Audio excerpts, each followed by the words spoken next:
Bonjour à toutes et à tous, bienvenue sur ma chaîne Intuition Libre. Aujourd'hui, nous allons parler de notre moi supérieur.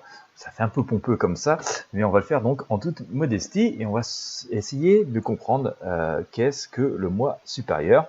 Sommes-nous juste un corps avec une personnalité ou sommes-nous beaucoup plus que ça? Je dirais qu'au fil de mon existence, au fil de ma pratique des choses, nous sommes bien plus que cela. Nous sommes bien plus que cela parce que chacun d'entre nous a un aspect supérieur, un aspect, on va dire, vibratoire, hein, on ne va pas trop jouer sur les mots, cet aspect vibratoire, cet aspect spirituel, ce qu'on pourrait appeler cette très grande intuition en tout cas, et bien plus que ça même, c'est cela qu'on appelle notre moi supérieur, ces aspects de notre vie qui sont un petit peu comme ça en parallèle de notre existence complètement terrestre. D'autres personnes l'ont même appelé également sur-âme ou le sur-soi, hein, c'est vraiment pour dire que c'est quelque chose qui dépasse juste notre incarnation, notre aspect physique. Ce qu'on pourrait en dire, enfin, en tout cas ce que j'en pense moi, c'est que ce moi supérieur, c'est l'aspect intelligence, c'est l'intelligence et la sagesse de notre propre soi. Hein, c'est ça, c'est vraiment l'intelligence, mais de l'intelligence, je ne parle pas juste d'instruction scolaire, hein, c'est notre manière de réfléchir aux choses, d'agir, et de la sagesse que l'on a en nous, qui nous passe autre ça. En même temps, c'est quelque chose d'assez impersonnel. Ça ne peut avoir de sens, hein, cet aspect moi supérieur, que s'il y a un moi physique et un moi terrestre. Hein, donc, il faut une personnalité physique pour qu'il existe un moi supérieur. Mais bon, voilà, ça sert d'aspect, de guide pour la personnalité, puis parfois aussi pour l'ego. Hein, c'est ce qui nous permet finalement aussi parfois de nous affirmer ce moi et ce moi supérieur. C'est un côté assez insaisissable, hein. Je vous disais tout à l'heure, c'est assez complexe comme ça à appréhender, puisqu'on est dans le subtil, on est dans le vibratoire. Et ça se fait, on arrive souvent à atteindre ces états, en tout cas dans le calme, hein, pas dans le brouhaha, ni dans le stress du quotidien. Il y a peu de chances que ce soit au travail ou dans les transports en commun que vous puissiez saisir ce côté subtil de votre propre personne. Donc généralement on arrive à atteindre ce moi supérieur par la méditation, par des états de conscience modifiés. Il y a tout un tas de techniques pour ça. Mais parfois on a aussi sous forme de vision. J'ai souvent connu ça dans les années 90 pour ma part, puis bien après aussi bien entendu, mais surtout dans ces années-là, qu'on a des visions, des formes de certitude, des images comme ça assez symboliques qui se superposent à la réalité de ce qu'on est en train de vivre ou qui viennent voilà, s'immiscer dans ce qu'on est en train de vivre. Et tout ça forme des messages de conscience. Et en fait, voilà, on se pose cette question des fois quand on est en train de vivre notre incarnation terrestre, hein, on fait des choses comme ça physiquement, et puis on a des images comme ça qui viennent superposer de parfois tout autre chose d'ailleurs que de ce que l'on est en train de faire. On se pose la question euh, de ce qui se passe, mais souvent voilà, il y a des cycles, hein, et ça vient souvent nous apporter un message d'une question qui reste en suspens ou de quelque chose sur lequel on veut nous alerter, qui peut être urgent, et donc on se permet comme ça un petit peu, sans doute les âmes qui errent autour de nous, ou nos guides viennent nous insuffler comme ça une énergie ou une image qui est très subtil, et le problème c'est que parfois on a tendance à les oublier, on s'en souvient plus. On arrive des fois à avoir ces états un peu particuliers quand on est dans un demi-sommeil ou quand on est réveillé la nuit et qu'on est entre l'éveil et l'endormissement. Mais on est suffisamment éveillé pour avoir conscience de ce que l'on vit, de ces messages.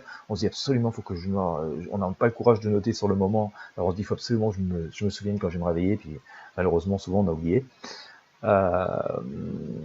Mais voilà, c'est souvent voilà, des messages très très forts et très utiles, hein, qui nous viennent dans ces moments-là. Il y a aussi quelque chose qui nous dit dans les croyances, souvent religieuses, que les âmes perdues seraient à jamais bouclées dans un royaume inférieur et tournerait en boucle comme ça.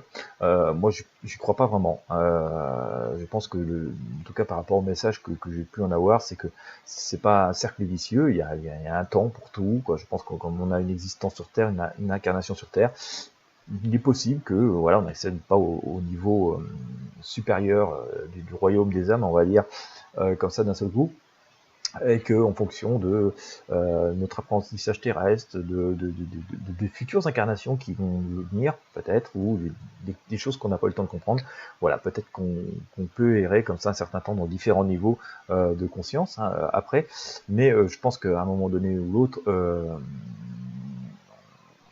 on n'est pas enfermé dans des cercles complets, quoi. Il y a toujours un principe d'évolution, et donc oui, on peut penser aussi que voilà, la partie parfois complexe de ce qu'on vit, cette phase de purification est sur Terre, justement peut-être pour des âmes qui n'arrivent pas à monter assez comme ça, assez dans le subtil, et ben hop, il y a une incarnation, et puis on revit des expériences, et puis comme ça on évolue peu à peu. Alors on voit déjà une évolution terrestre, ne serait-ce que physique. Oui, nous sommes très différents à 70 ans que le jour de notre naissance, et il y a une évolution tout au fil du temps, et physique, et intellectuelle, et donc spirituelle.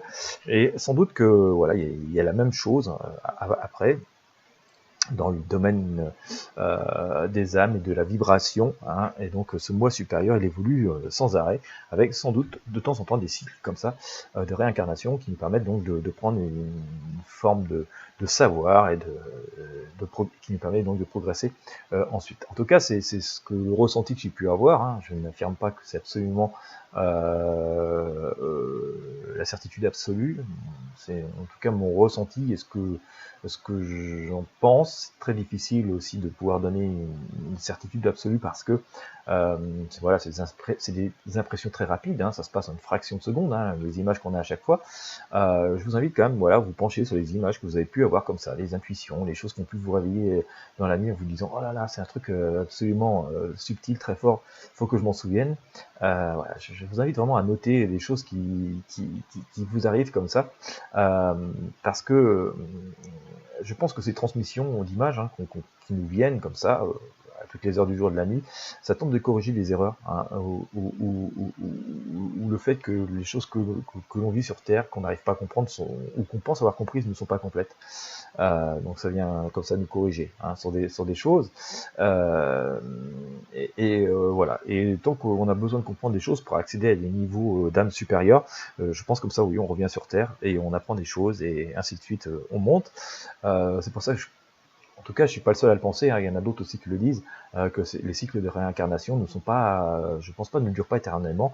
Finalement, tout revient à la source, ou à l'essence, comme on le dit aussi parfois, dans certaines religions, dans certains textes sacrés. Je, je, je, je pense que voilà, plus on réfléchit à la chose, plus on évolue, et ce que je vous dis là, c'est ma perception à moi, peut-être en avez-vous une autre. Ce que j'ai surtout voulu partager au travers de ce podcast, c'est voilà, une expérience personnelle, en tout cas des ressentis personnels. Peut-être que ça inspirera certains d'entre vous, je le souhaite, comme ça vous permettra d'aller plus loin dans votre cheminement spirituel, pour comprendre des choses comme ça un peu subtiles. Peut-être que ça vous permettra de comprendre que certaines images ou certaines choses qui vous arrivent dans votre quotidien et auxquelles vous ne prêtiez pas attention sont intéressantes et importantes à noter. Comme je vous le dis, parfois ça nous permet d'avoir des messages pour compléter notre évolution, nous permettre de compléter notre évolution terrestre, ou corriger des erreurs, ou faciliter la compréhension de choses parfois qui nous semblent un peu incompréhensibles dans nos vies terrestres, et du coup ça nous permet d'évoluer. Voilà. Et ça nous permet d'évoluer très grandement, de vibrer beaucoup plus fort tout au long de notre vie, afin de nous rendre beaucoup plus vibratoire, et beaucoup plus sans doute apte à partager avec les autres, et donc à donner une énergie positive à tout ce qui nous entoure. Voilà. Eh bien écoutez, je vous invite à télécharger le petit guide qui est sous ce contenu. Cette vidéo, c'est sous ce contenu, c'est gratuit. Vous allez avoir le résumé de ce que je viens de vous expliquer, avec quelques ressources que je vous invite à visiter en fin de guide, en fin d'ouvrage, si vous souhaitez aller plus loin dans votre vie. N'hésitez pas à laisser des commentaires sur ce contenu, à me suggérer des idées de choses que vous aimeriez que j'aborde, à à partager avec vos amis sur vos réseaux sociaux, ça permet de partager ces contenus avec eux, ça peut être utile, ça permet aussi de faire grossir la chaîne, et puis si vous n'êtes pas abonné, je vous invite à le faire dès maintenant. Voilà, merci de votre fidélité, je vous souhaite beaucoup de lumière et je vous dis à bientôt.